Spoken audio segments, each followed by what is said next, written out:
బలిదానమైతే రెండోసారి air strike పేరు మీద పాకిస్తాన్ భూభాగంలోకి భారత యుద్ధ విమానాలు పోయి ఉగ్రవాద శిబిరాలను ఏ రకంగా ధ్వంసం చేయించిందో యావత్ ప్రపంచమంతా చూసింది.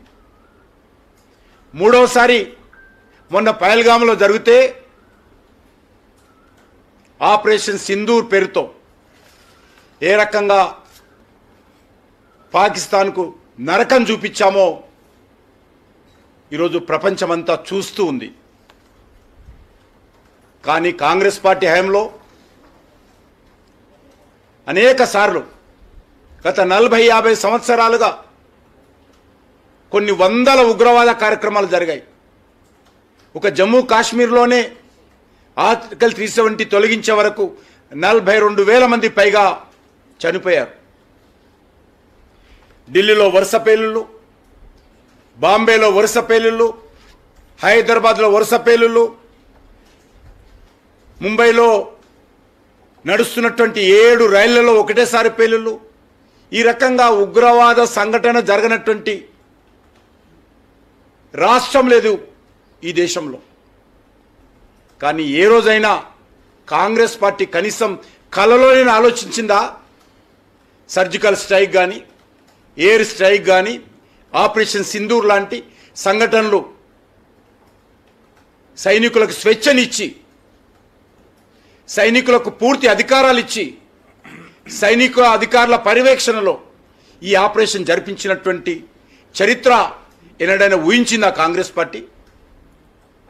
అది నరేంద్ర మోడీ గారి నాయకత్వంలో 140 కోట్ల మంది ప్రజల యొక్క ఆత్మ గౌరవాన్ని పెంచే విధంగా, భారత సైనికుల పరాక్రమాన్ని చూపించే పూర్తి స్వేచ్ఛనిచ్చి పాకిస్తాన్ మీద దెబ్బతీస్తే మీరు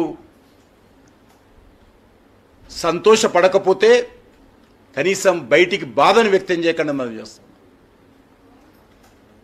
సైనికులను అవమానం చేసే విధంగా ఉండకూడదని మనం చేస్తా ఉన్నాను.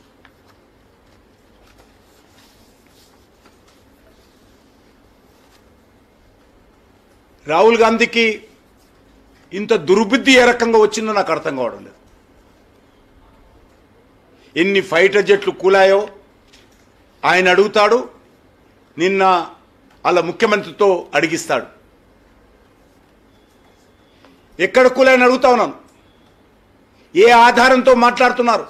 కనీసం పాకిస్తాన్ కూడా ఈరోజు వరకు మేము రఫేల్ యుద్ధ విమానం కూల్చామని అఫీషియల్గా వాళ్ళు కూడా ఒక్కరోజు కూడా మాట్లాడలేదు.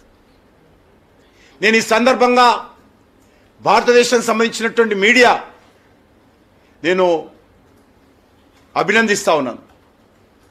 చాలా అద్భుతంగా సైనికుల కండగా దేశానికి సంబంధించినటువంటి అన్ని రకాల మీడియాలు, అది ఎలక్ట్రానిక్స్ మీడియా కావచ్చు, సోషల్ మీడియా కావచ్చు, ప్రింట్ మీడియా కావచ్చు, అద్భుతంగా కొన్నిటికి రాజకీయ అఫిలియేషన్స్ ఉన్నప్పటికీ కూడా వాటన్నిటిని పక్కన పెట్టి మీడియా అంతా ముక్త కంఠంతో దేశానికి అండగా, సైనికులకు అండగా పాకిస్తాన్ దుశ్చర్యలను ఖండిస్తూ భారత సైనికులు చేసినటువంటి అత్యంత శక్తి సామర్థ్యాలు ప్రదర్శించినటువంటి ఈ యొక్క ఆపరేషన్ సింధూర్ను ఏ రకంగా అద్భుతంగా కళ్ళకు కట్టినట్టు లైవ్లో చూపించినటువంటి సంఘటనలు జరుగుతూ ఉంటే